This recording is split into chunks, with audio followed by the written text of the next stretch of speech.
Right now is the finale of Last Chance Kitchen. Good to be here, I guess. Eddie and Michelle are the last two chefs eliminated from the competition, proving they're both contenders. Make it sexy! Will Michelle rise to victory and rejoin the ranks? Damn it. Or will Eddie dig deep and prove he wants it more? I have an idea of what I'm gonna do, and I'm just gonna do it. Only one of them will earn another chance at the title of Top Chef. This is Last Chance Kitchen, brought to you by Hidden Valley Ranch.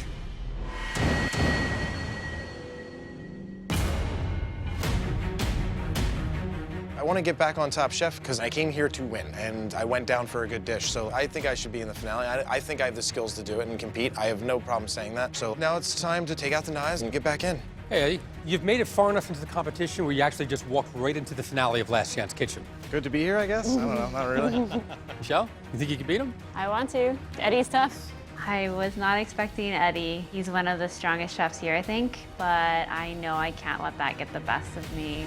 This is it, head-to-head. Whoever wins is back in the competition. So, Eddie, you seem all season long to be struggling with some of these challenges where you had to find some inspiration and get it on a plate.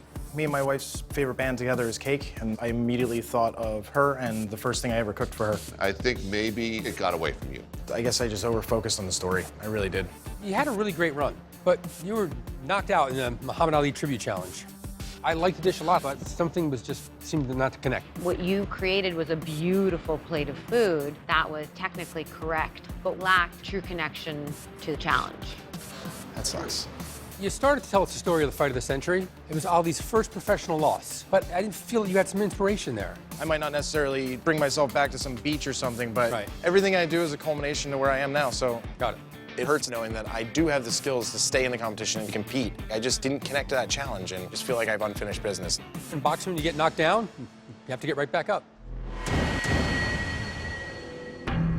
So today, in the final prize fight to return to Top Chef, I want you to tell me a story of your life's most difficult knockout. Think about that time when you were down. Think about the time maybe you thought you weren't going to cook anymore, and tell me how you overcame it. Take that and find that inspiration and put it on a plate. Just like Ali in the fight of the century, it was his first professional loss, but he got up, dusted himself off, and became the greatest fighter in the world. Since it's a finale, I'm gonna give you 5 minutes to think about what you'd like to make, think about your story, figure out what ingredients you're gonna use, and then you'll have 45 minutes to make your dish. It's time to enter the ring, and your time starts now.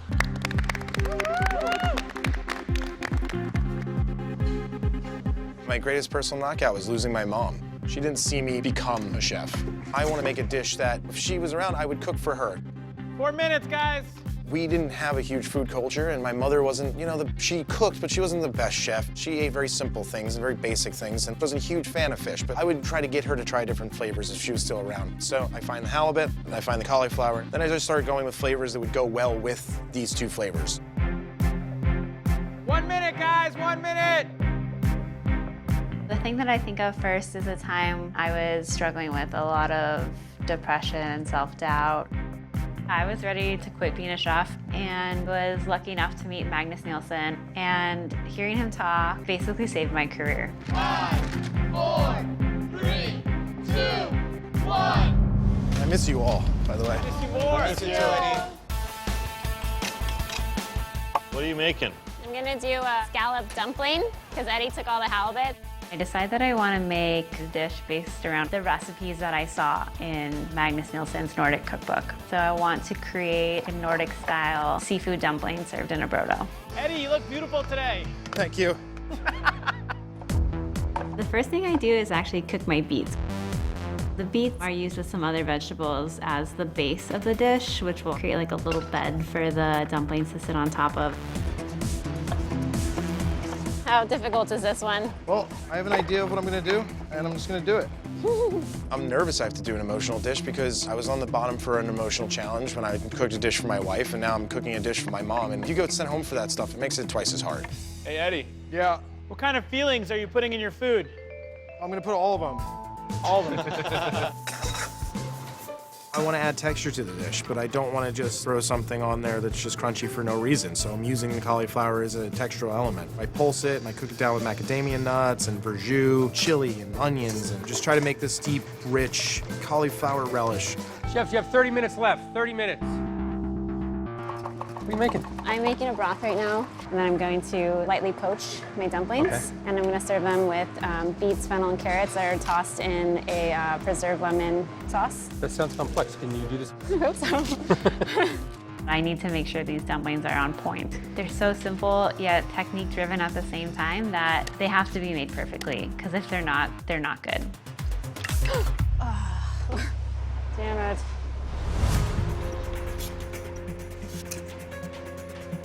Eddie, Chef, how you doing? I could be better. Why is that? You know, I wasn't ready to get out of the competition just yet, but Oh, okay. What are you connecting to? What is your story right now? What you was know, that moment? My biggest knockout was losing my mom. Okay. Something in terms of that, because it's something I would love to have cooked for her if I could. How old were you when you lost Mom? I was 22. Sorry to hear that. And it was my first week back in Philadelphia. Uh-huh. When I started truly cooking professionally, she never got a chance to. Yeah. So I'm doing something. Sorry, I don't Okay, talk yeah. about that. Yeah, I hear you. But I'm doing something that I would love to have made for her. I got you. All right. Thank you, Chef. There's not a day that goes by that I don't think about my mom. I don't usually talk about it at all. I love my mom, and I don't really handle things like that very well, so I just focused on work, and cooking helped me get through it. Michelle, how you doing? Good. Everything's coming together. I don't think I would have been great at relating food to emotional things. Is it because you're a sociopath? Huh? What?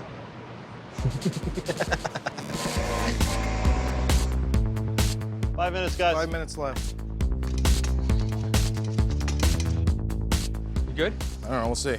The hardest part is to pour yourself out there in 45 minutes. It just pulls you apart mentally. It's coming down to the wire, and I'm getting everything together and just making sure everything's seasoned. And I think it would make my mom proud. I mean, I feel like she'd be proud of anything I made, but I think she'd be more proud if I made it back onto the competition.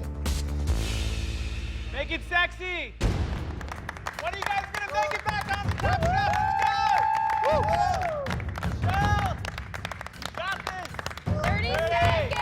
Let's go, You got it. My dish looks really beautiful. It's very vibrant and colorful. And then I look over at Eddie's, and his is very clean. It looks gorgeous. I definitely feel a little nervous when I see Eddie's dish. 5, 4, 3, 2, 1. Good job. Hey, Michelle. Hello, Chef. What's in the dish and why did you do it? I did a scallop dumpling with a beet and fennel veg on the bottom and a broth made from all the trimmings of the vegetables with fried kale and creme fraiche. So my biggest professional knockdown is that moment when you just think about quitting. And I was working at the Swedish American Hall at the time and learning Nordic cuisine. And Magnus Nilsson came in and talked to us, and it was the moment where I regained a lot of hope and passion for what I do. And Magnus could do that. so I wanted to capture all those flavors. Great, thank you. Thank you. Hey, Eddie. Chef, You'd mentioned that this is a dish that you'd want to cook for your mother. this is something I would cook for her. Yeah. It's something in this style. What's in here again? Mustard seed, cauliflower, macadamia nut, green apple, verjus. Fish is dusted with a little bit of togarashi, cooked in brown butter, and then glazed with a miso brown butter and miso yuzu kind of brown butter thing. Thanks. Thank you.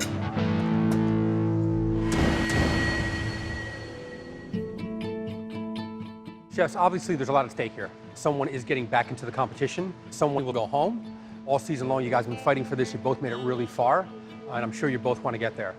You know, these personal stories, I actually, I can relate to them. There were times in my professional career where maybe I didn't want to stop cooking, but clearly the excesses of our industry, I started to think that maybe I made a bad choice, but I got through it. Eddie, my father passed away when I was 26, and he never got to see me become a chef. And it's something I regret to this day. So I can relate to what you're saying. And thanks for telling your story. I know sometimes it's tough. We all have personal journeys to get through. So I appreciate you digging deep.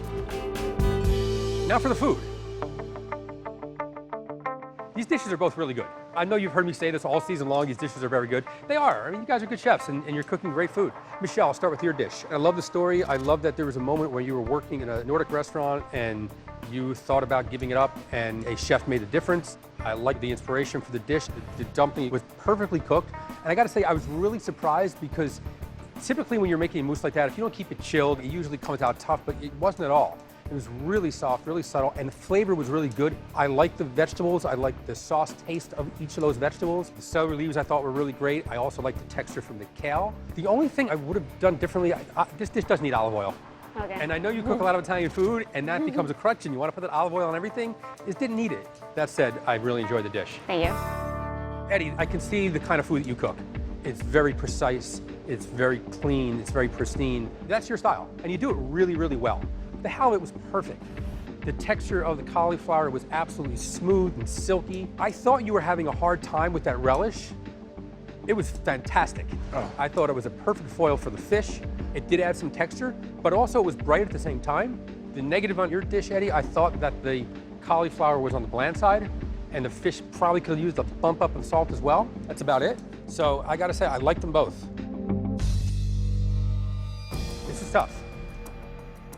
Obviously, only one of you are going back in, and I gotta go with my gut. And that's a dish that, when I tasted it, I wanted to go back for more. The chef that's going back into the competition.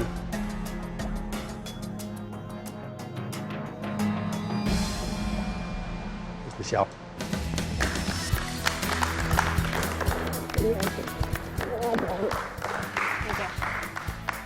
You know, Eddie, it's really awesome, man.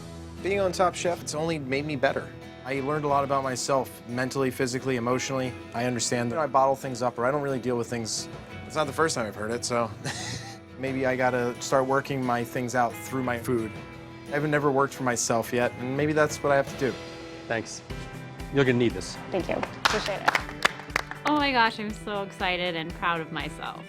To win for making a dish that meant something to me, to take all those horrible life experiences and really turn that into something great. Congratulations. Thank you. You're back in the competition tomorrow. Yes, chef. Thank you. See you then. Thank you. I'm so ready to come back and kick some ass. Thank you guys. You guys are awesome.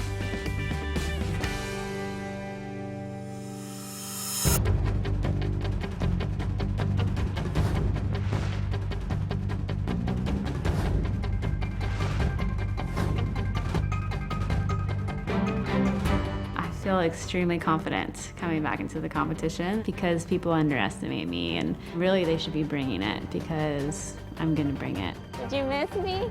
They should be really scared.